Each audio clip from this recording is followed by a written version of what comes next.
Je naquis quand la patrie périssait. 30 000 Français vomis sur nos côtes, noyant le trône de la liberté dans des flots de sang. Tel fut le spectacle odieux qui, le premier, vint frapper mes regards. Les cris du mourant, les gémissements de l'opprimé, les larmes du désespoir environnèrent mon berceau dès ma naissance.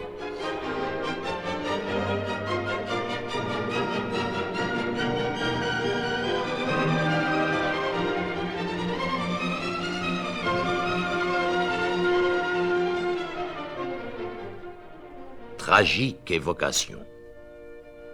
Combien surprenante, sous la plume d'un jeune officier de l'armée française qui, en juin 1792, se met à la disposition de Pascal Paoli, le patriote corse, en révolte contre l'occupant français.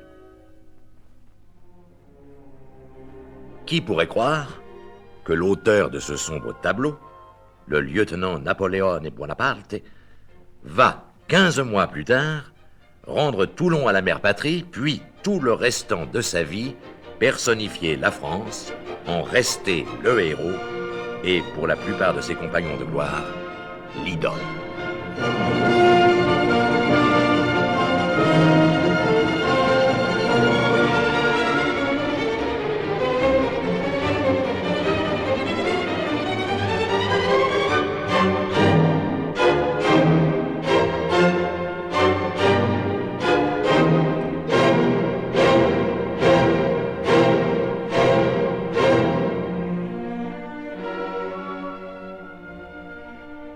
Il est vrai que l'annexion de la Corse ne s'était pas faite sans mal.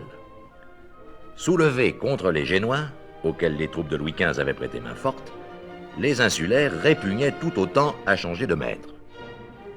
La guérilla s'était poursuivie lorsque la République de Gênes, consciente qu'elle ne pouvait décidément pas conserver l'île rebelle, la cède à la France par le traité que Choiseul signe à Versailles le 15 mai 1768. Cet acte diplomatique, confirmé par l'ordonnance royale de Réunion du 15 août suivant, reconnaît comme sujet français tous les Corses nés ou à naître. L'avocat de petite noblesse Carlo Maria de Buonaparte et son épouse née Letizia Ramolino n'acceptent pas le nouvel état de choses. Ils se joignent aux combattants du maquis et poursuivent la lutte même après l'irrémédiable défaite subie par les milices corses à Ponte Nuovo en mai 1769. Lorsque Letizia, le 15 août suivant, à Ajaccio, 1 an, jour pour jour, après la proclamation de l'ordonnance de Réunion, accouche d'un garçon, l'héroïque jeune femme donne à ce rejeton de rebelles l'étrange et rare prénom de Napoleone, qu'avait porté un de ses oncles combattants pour la liberté. Napoleone, un patronyme, dira plus tard l'empereur, doué d'une vertu virile, poétique et redondante.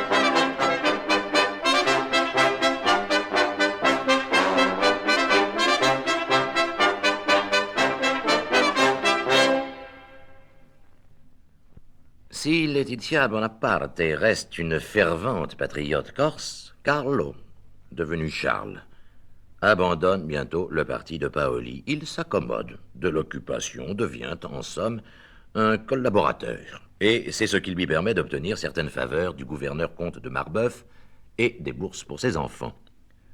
C'est ainsi qu'à la fin de 1778, se rendant à Versailles comme député de la noblesse corse, il emmène avec lui ses 2 fils aînés, Joseph et Napoléon, pour les confier au collège qui accueilleront les jeunes boursiers du roi de France. Pour le futur empereur, qui a tout juste 9 ans, c'est d'abord Autun, puis au printemps suivant, Brienne, où il restera plus de 5 ans. Elle n'est pas gaie, la vie, dans ce collège militaire. Le petit Corse ne peut qu'être mal à l'aise dans la froide et crayeuse Champagne, qui ne rappelle guère à sa vive imagination les magnificences du sol et du climat de son île natale. Il y connaît des accès de nostalgie, tournant tantôt à une profonde mélancolie, tantôt à une véritable exaspération. Il est, par surcroît, en butte aux moqueries de ses camarades, qui raillent son prénom exotique, son accent bizarre, et briment à qui mieux mieux ce nouveau si peu communicatif, hargneux, farouche.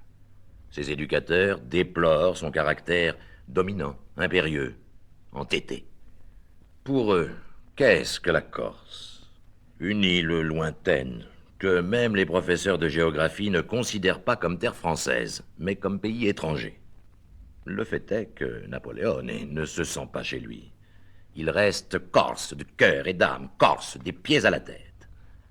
Il ressentira longtemps encore de la méfiance, sinon de la haine, à l'égard des Français qui, il le dira lui-même, ont ravi à ses compatriotes tout ce qu'ils chérissaient et corrompu leurs mœurs. C'est en Corse qu'il a puisé la vie, et avec elle un violent amour pour son infortunée patrie et pour son indépendance. Tout en poursuivant ses études, se passionnant surtout pour l'histoire et les mathématiques, il trempe son caractère au contact d'un milieu hostile, en réagissant contre le despotisme monacal qu'il déteste.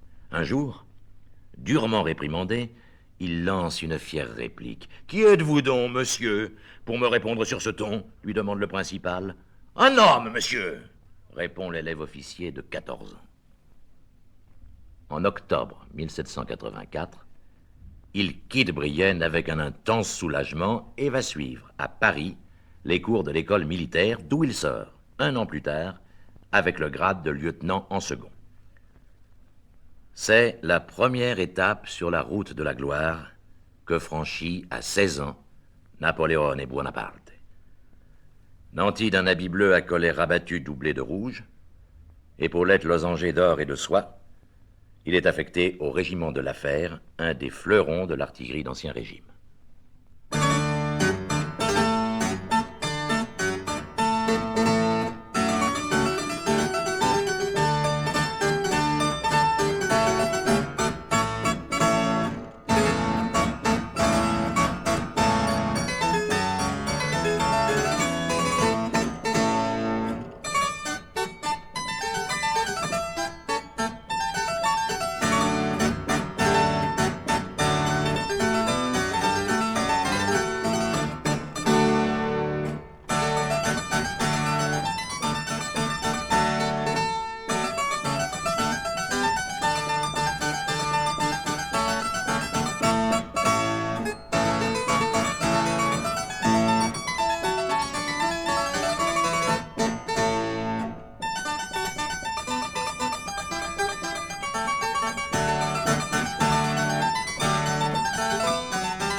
Entre-temps, Charles Bonaparte est mort.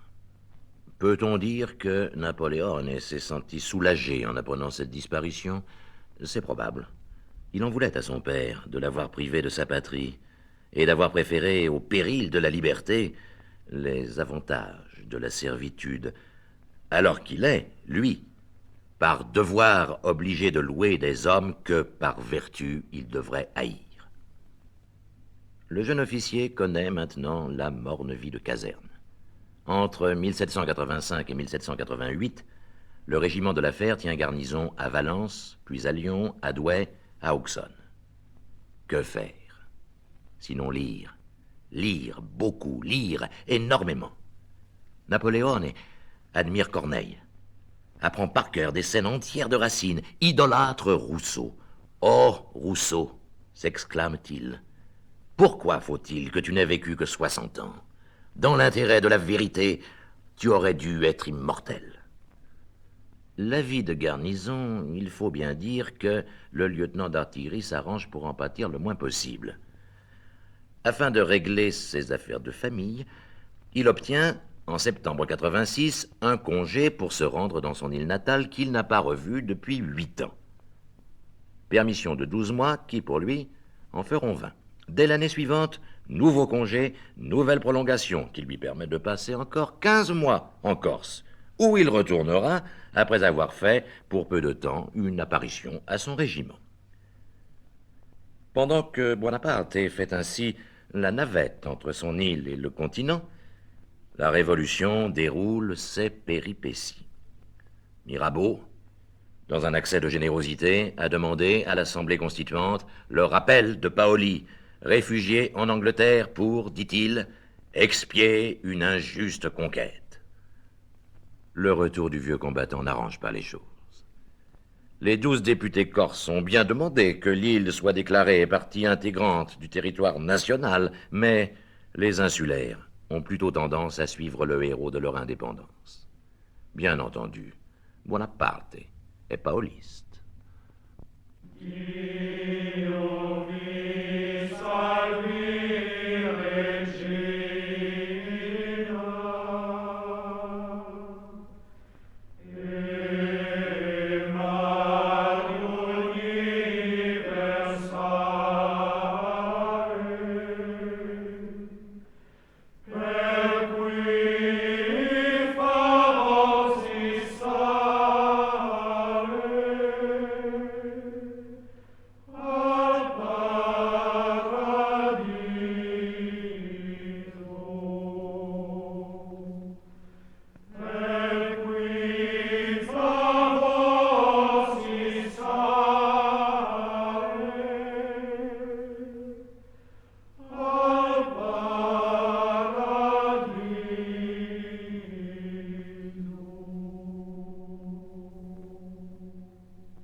Napoléon en est maintenant à son 3e congé.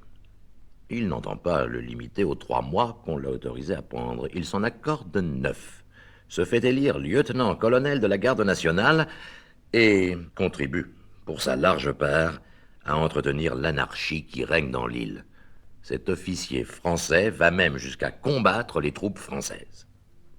La surprenante mansuétude de ses supérieurs semble être sans limite. Et il lui faut néanmoins choisir. Menacé d'être considéré comme déserteur, il rentre en France, mais pas à son régiment. C'est à Paris qu'il va plaider sa cause. On ne lui tient pas rigueur de ses incartades puisqu'on le réintègre le 10 juillet 1792. Mieux encore, il est promu capitaine. On pourrait penser que ses avatars l'ont assagi. Nullement. Il ne reste que quelques semaines à son corps et retourne, c'est la 4e fois, à Ajaccio. Il reprend son grade dans la garde nationale, retrouve aussi Paoli, lui offre ses services. Mais, bientôt, il s'en sépare.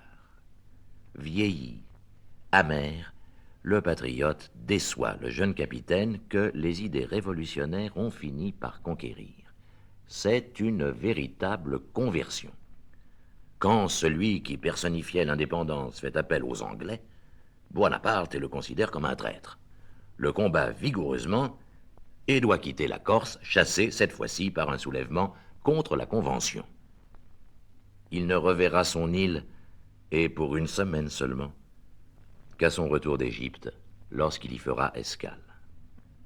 On peut dire, quand il regagne son régiment, qu'il a battu un record. En 7 ans et demi de service, il n'y a passé que 30 mois.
Bonaparte, qui sera bientôt Bonaparte, est maintenant bien français.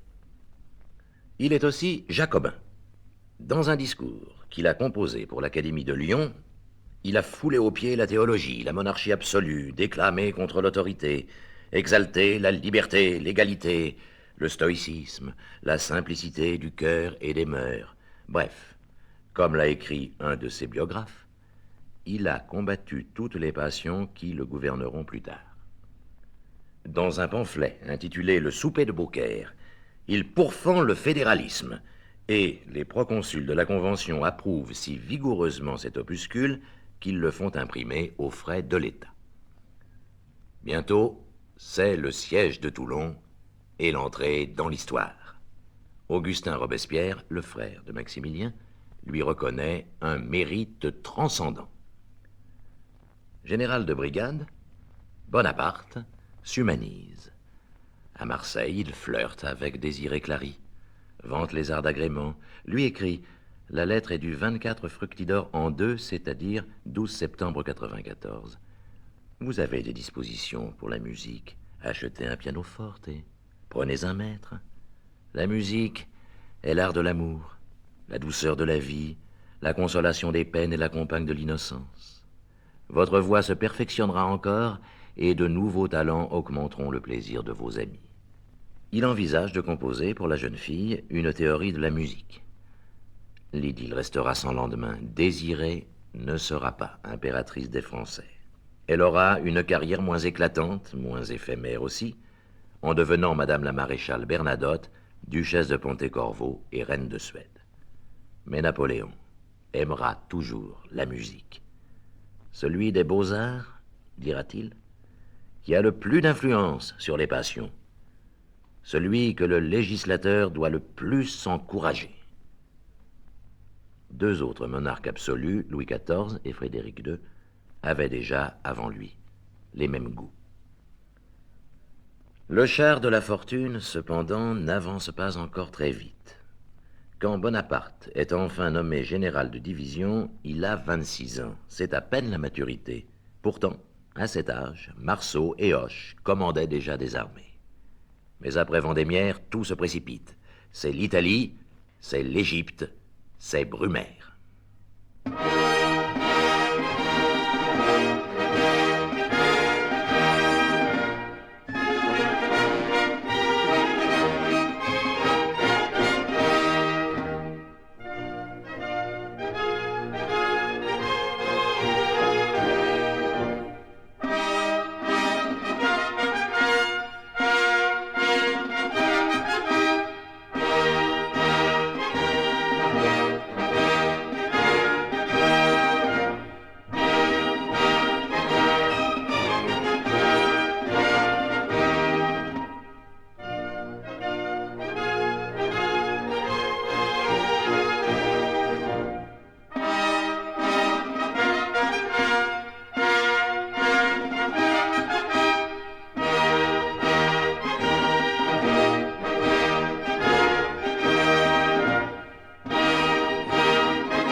Le premier consul profite des 3 années de paix qui éclairent le début du XIXe siècle pour faire œuvre de législateur et donner, c'est lui qui le dit, une légalité définitive aux libertés acquises par la Révolution.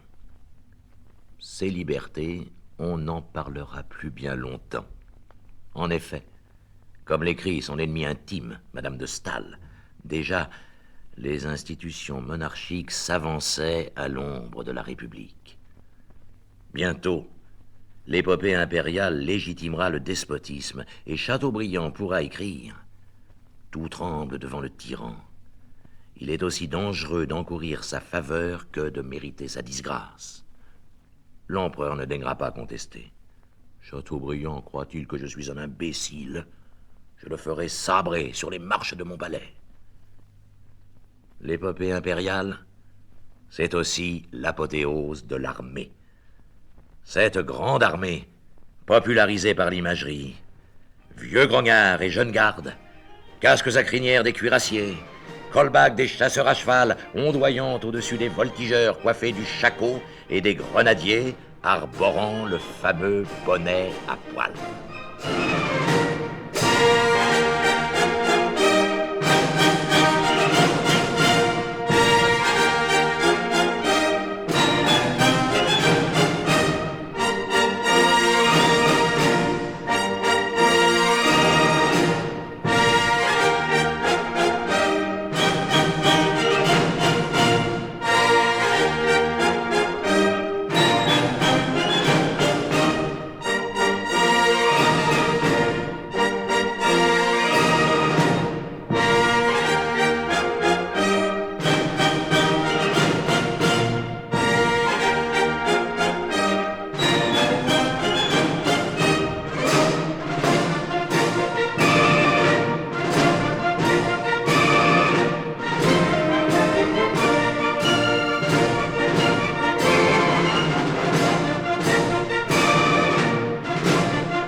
Les maréchaux deviennent les enfants chéris du régime.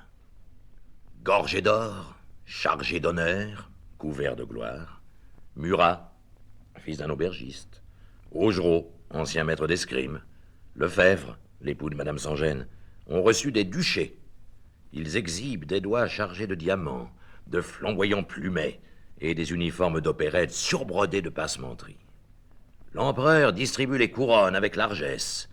Murat, son beau-frère, va recevoir la couronne de Naples.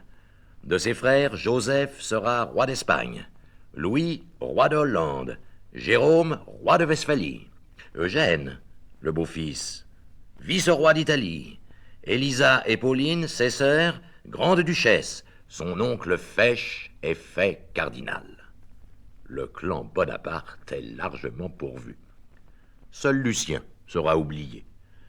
Son mariage contre la volonté de l'empereur effacera dans l'esprit de celui-ci les éminents services rendus le 19 Brumaire. Napoléon n'a-t-il pas dit « Je ne puis plus avoir de parents dans l'obscurité. Ceux qui ne s'élèveront pas avec moi ne seront plus de ma famille. J'en fais une famille de rois. » Plus tard, il confiera à Metternich « Mes parents m'ont fait plus de mal que je ne leur ai fait de bien. » Et Stendhal conclura « Il eût été beaucoup plus heureux pour Napoléon de n'avoir point de famille. »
Comme toujours, l'apogée est brève, et plus que jamais la chute rapide.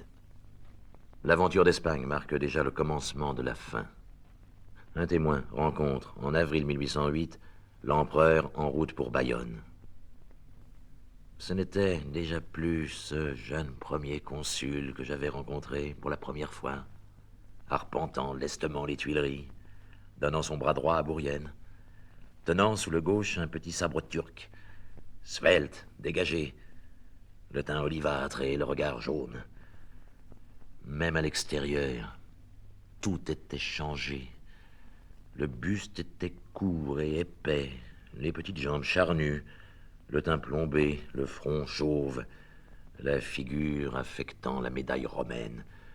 En lui, tout sentait l'empereur, et l'empereur des plus mauvais jours. L'Espagne pourrit une partie de l'armée alors que les campagnes de Russie, de Saxe et de France détruiront le reste. L'implacable conscription ne compensera pas les 200 000 hommes harcelés par la guérilla espagnole, ni les 100 000 autres immobilisés dans les garnisons allemandes, et qui manqueront tant aux conquérants lors de son reflux.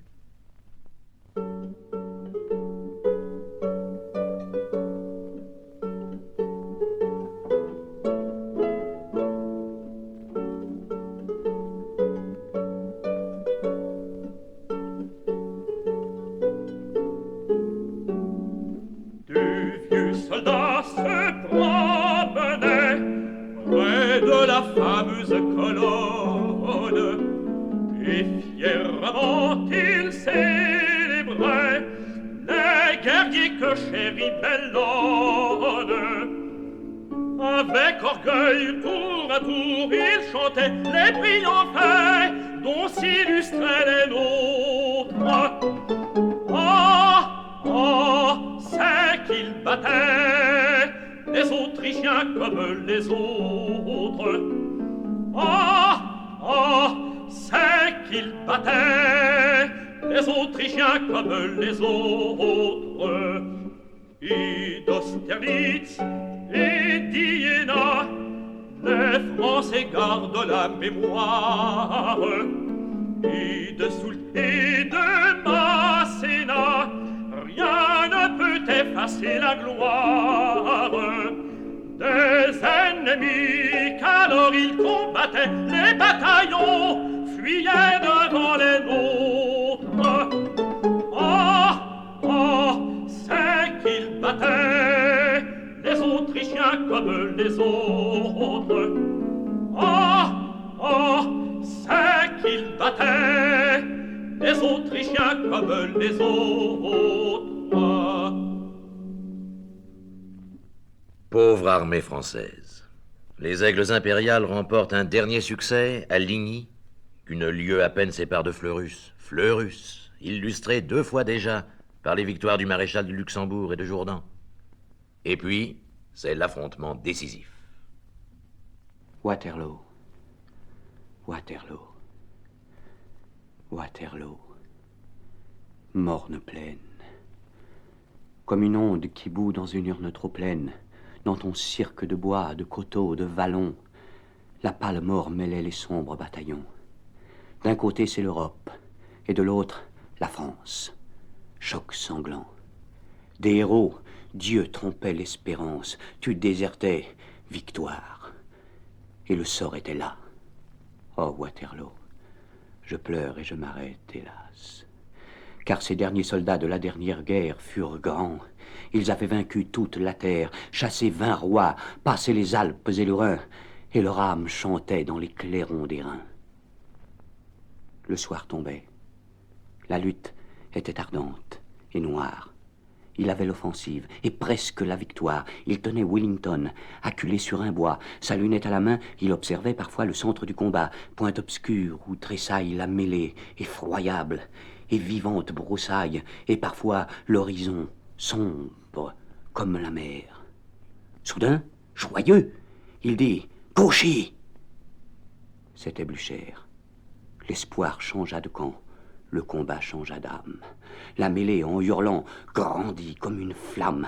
La batterie anglaise écrasa nos carrés. La plaine, où frissonnaient les drapeaux déchirés, ne fut plus dans les cris des mourants qu'on égorge qu'un gouffre flamboyant, rouge comme une forge.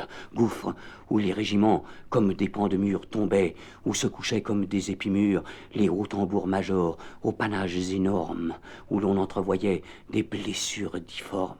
Carnage affreux, moment fatal. L'homme, inquiet, sentit que la bataille entre ses mains pliait. Derrière un mamelon, la garde était massée, la garde. Espoir suprême et suprême pensée. Allons, faites donner la garde, cria-t-il. Et lancier, grenadiers aux guêtres de coutil, dragons que Rome eût pris pour des légionnaires, cuirassiers, canonniers, qui traînaient des tonnerres, portant le noir colbac ou le casque poli, tous ceux de Freyedland et ceux de Rivoli, comprenant qu'ils allaient mourir dans cette fête, saluèrent leur Dieu debout, dans la tempête. Leur bouche, d'un seul cri, dit « Vive l'empereur !»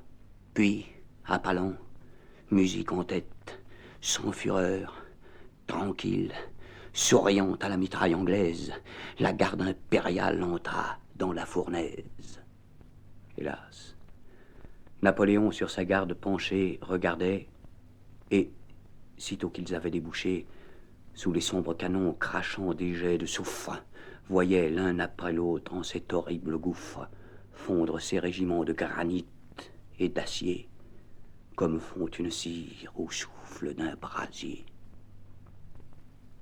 En ce 18 juin 1814, les fautes de l'empereur, plus encore que l'indécision de Grouchy et l'aberration de Ney, provoquent l'inévitable désastre. La France avait perdu la bataille. Elle avait aussi perdu la guerre. Maintenant, c'est l'expiation.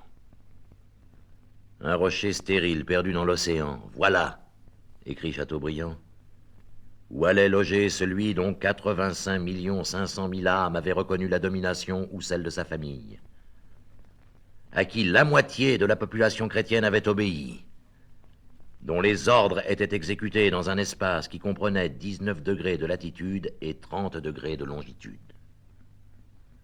La fin est, hélas, lamentable.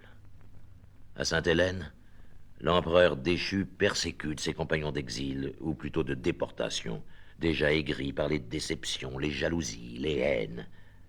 Il prépare sa future légende en envenimant consciemment les rapports avec son geôlier Hudson Law, en vérité plus bête que méchant. Il fait, pour l'histoire, de cet imbécile un bourreau. Jésus-Christ, dit-il, ne serait pas Dieu jusqu'à présent sans sa couronne d'épines. C'est son martyre qui a parlé à l'imagination des peuples. De sa fin de carrière, voici le saisissant résumé qu'en fait Musset. Chaque année, la France faisait cadeau à cet homme de 300 000 jeunes hommes. C'était l'impôt payé à César. Et s'il n'avait ce troupeau derrière lui, il ne pouvait suivre sa fortune. C'était l'escorte qu'il lui fallait pour qu'il puisse traverser le monde et s'en aller tomber dans une petite vallée d'une île déserte sous un saule pleureur. Le poète s'accommode mieux de sa disparition que des millions de Français. Ceux qui avaient combattu sous ses ordres l'avaient surnommé, tour à tour, le petit caporal, la violette, le petit tondu, l'autre. Depuis sa chute, il le saluait du plus beau de ses surnoms, l'homme.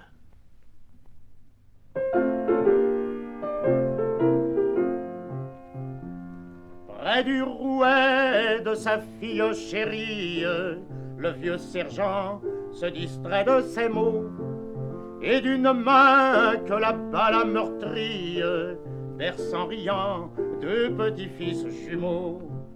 Assis tranquille au seuil du toit champêtre, son seul refuge après tant de combats, il dit parfois, ce n'est pas tout de naître, Dieu mes enfants vous donne un beau trépas. Il dit parfois, ce n'est pas tout de naître, Dieu mes enfants vous donne un beau trépas. Dieu mes enfants vous donne un beau trépas. De quel éclat brillaient dans la bataille ces habits bleus par la victoire usée. La liberté mêlait à la mitraille des fers rompus et des sceptres brisés. Les nations, reines par nos conquêtes, saignaient de fleurs le front de nos soldats. Heureux celui qui mourut dans ces fêtes, Dieu mes enfants vous donne un beau trépas. Heureux celui qui mourut dans ces fêtes, Dieu mes enfants vous donne un beau trépas. Dieu mes enfants vous donne un beau trépas. Sa fille alors, interrompant sa plainte, tout en filant, lui chante à demi-voix ces airs proscrits qui, les frappant de crainte, ont en sursaut réveillé tous les rois. Peuple à ton tour que ces chants te réveillent, il en est temps, dit-il aussi tout bas. Puis il répète à ses fils qui sommeillent, Dieu mes enfants vous donne un beau trépas. Puis il répète à ses fils qui sommeillent, Dieu mes enfants vous donne un beau trépas. Dieu mes enfants vous donne un beau trépas.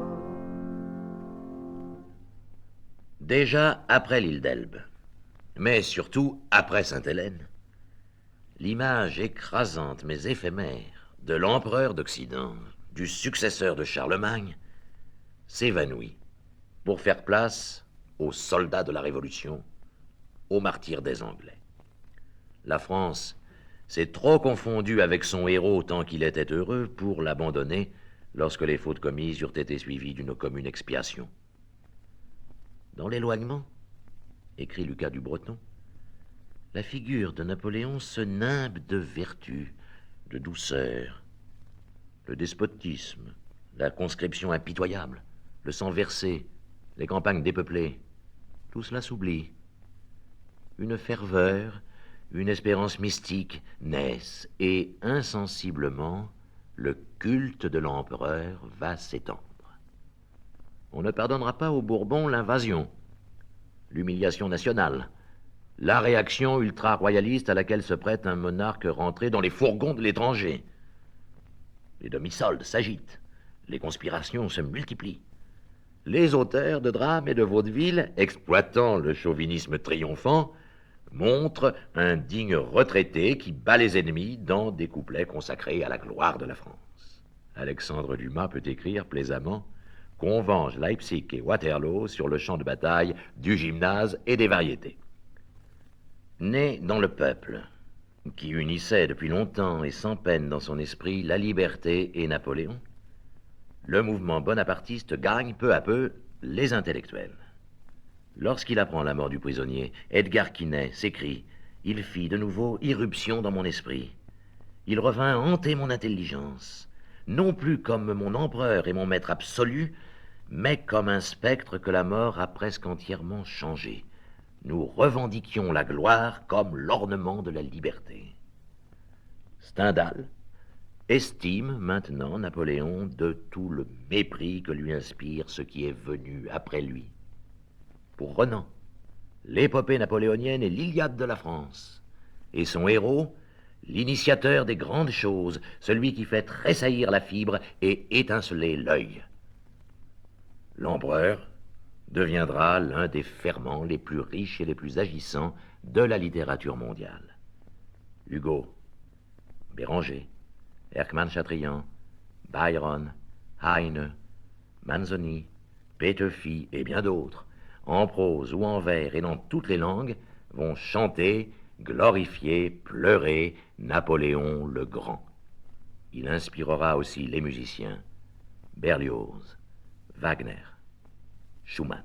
Wär mir Bruder eine Bitt, wenn ich jetzt sterben werde, so nimm meine Leiche nach Frankreich mit, begrabe mich in Frankreichs Erde, das Ehrenkreuz am roten Band sollst du aufs Herz mir legen, die Flinte gib mir in die Hand und gürt mir um den Degen, so will ich liegen und horchen still wie eine Schildwacht im Grabe, bis einst ich höre Kanonengebrüll und wiehern der Rosse Getrabe.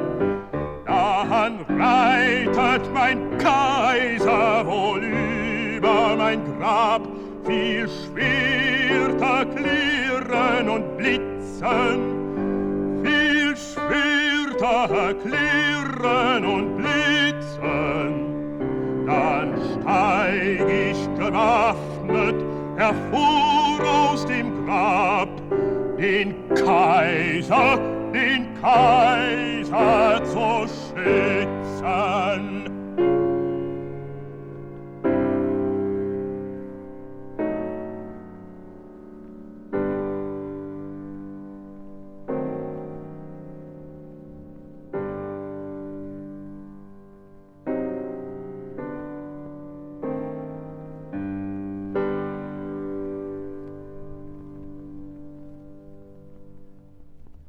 Lorsque Louis-Philippe rapatriera en France les restes mortels de l'empereur, bien peu estimeront que les cendres de Napoléon ne sont pas encore assez froides pour qu'on puisse y toucher. Presque seul à prévoir les conséquences d'une malsaine exaltation, Lamartine trouvait de beaux accents pour la combattre. Je ne crois pas qu'il soit bon de déifier ainsi sans cesse la guerre, de surexciter ces bouillonnements déjà trop impétueux du sang français qu'on nous représente comme impatients de couler après une trêve de 25 ans. Comme si la paix, qui est le bonheur et la gloire du monde, pouvait être la honte des nations.